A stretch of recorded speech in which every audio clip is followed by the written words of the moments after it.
पाक फौज और पीपल लिबरेशन आर्मी के दरमियान ताल्लुकात मजबूत हैं। दोनों फौजें दो तरफा फौजी ताउन जारी रखे हुए हैं। Army chief general Asim Munir का GHQ में चीन की पीपल्स लिबरेशन आर्मी के क़याम की 97वीं सालगिरह की तकरीब से खिताब।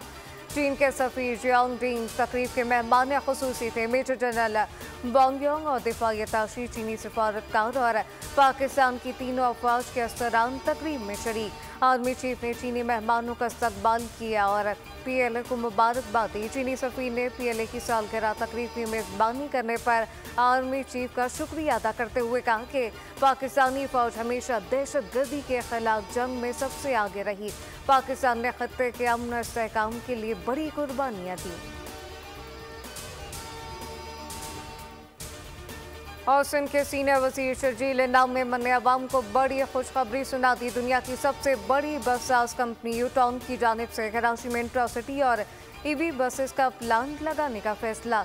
यूटॉन्ग मशरिक़ वस्ता के CEO और दीगर हुकाम की शर्जील इनामी से मुलाकात। शर्जील मेमन का कहना था कि यूटॉन्ग की जानिब से कराची में प्लांट लगाने का काम 3 माह के अंदर शुरू हो जाएगा।